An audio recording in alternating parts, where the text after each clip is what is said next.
And I done this mostly with the CNC. I done all the top part with the CNC. I did rough up the edges here with a knife a little bit, but other than that, it was done with the CNC. So if you want to see how I done it, stay tuned. Okay, guys, this is what I found me a picture on the internet of this right here, and I wanted to get the outline of it, so I traced it and everything, and I got my outside border here. Let me turn my picture back off.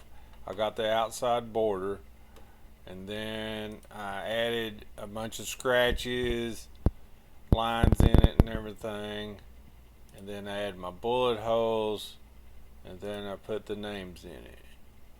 Then we'll switch over here. I made me some tool paths. I started out by doing the scratches, then V-cutting the outline, V-cutting the name,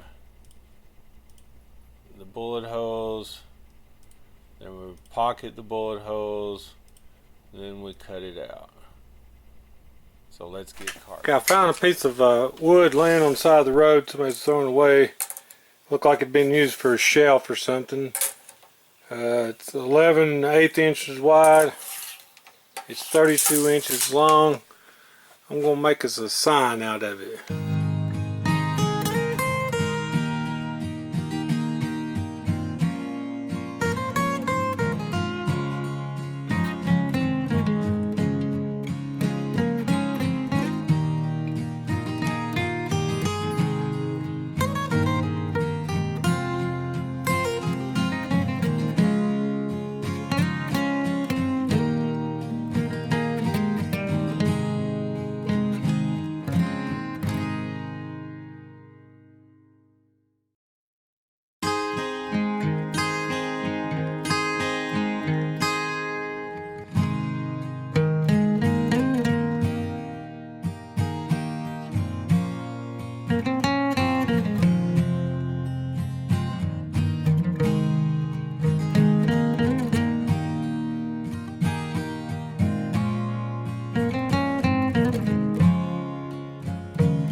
Well, this is my Rustic Harley Davidson sign. I think it turned out pretty good. I put some bullet holes in it. I made my holes probably a little bit too big down here. I might have to change that a little bit. but otherwise it looks pretty good.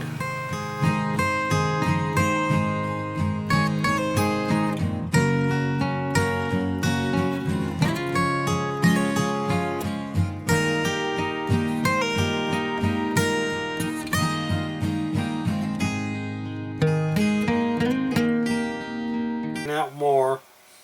I've got a little bit on the edges. I don't think I'm gonna worry about that. I'm gonna put this steel wool and vinegar over it, over the whole thing, and it should make the wood look like it's real aged. Let's let that dry overnight here and see what it looks like. Lived to ride, Harley Davidson, established 1903. I made some bigger bullet holes. Don't know whether I like those or not, but I made it done on rough texture and everything.